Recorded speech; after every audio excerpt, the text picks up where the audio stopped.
సమానత్వం ఎక్కడ దొరుకుతుంది అనుకుంటారు? మనం చదువుకునే బడిలో దొరుకుతుందా? బడిలో కూడా పేదవాళ్ళు ఉన్నవాళ్ళు అని ఉంటారు. మనం చదివే పాఠశాలలో కూడా స్నేహితులను కూడా పేదవాళ్ళని లేదంటే ధనవంతులు అనేటువంటి భేదాభిప్రాయాలను చూసుకొని మనం ఫ్రెండ్షిప్ చేస్తాం. గుడిలో కూడా అంతే. గుడిలో మనం దేవుడి దగ్గరికి వెళతాం, కానీ దేవుడు మన మొరను ఆలకిస్తాడని మనం భావిస్తాం. కానీ గుడిని నిర్వహించే భక్తులు గాని, గుడిని నిర్వహించేటువంటి అధికారులు గాని దేవుడి ముందే అనేక వ్యత్యాసాలు చూపిస్తా ఉంటారు.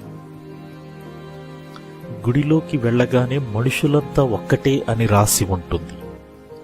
ఇంకొంచెం ముందుకు వెళ్లితే అక్కడ శీఘ్ర దర్శనం, ప్రత్యేక దర్శనం, సర్వదర్శనం అని రాసి అక్కడ మన స్థాయికి తగిన ధరలు పెట్టి ఉంటారు. మనుషులంతా ఒక్కటే అయినప్పుడు వ్యత్యాసాలు ఎందుకు?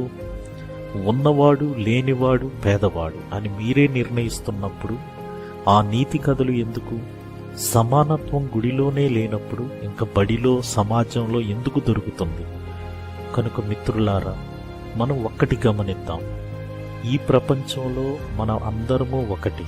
కేవలం మన వ్యత్యాసం ఏంటంటే ఆడ మగ, స్త్రీ పురుషుడు. ఇవే మన రెండు వ్యత్యాసాలు. ఇంతకు మించి ధనికులు పేదవాళ్ళు అనే వ్యత్యాసాలు మనం దూరం చేద్దాము. అలా ఆలోచించిన రోజున మనం అభివృద్ధి చెందడానికి వీలు లేకుండా పోతుంది. కనుక మనం అందరం అభివృద్ధి చెందాలంటే ఇలాంటి వ్యత్యాసాలు అన్నీ సమసిపోవాలి. ఇలాంటివన్నీ మనం తీసివేయాలి. దానికి ముఖ్యంగా మొదటి స్టెప్ ఎక్కడ తీసుకోవాలంటే గుడిలో తీసుకోవాలి.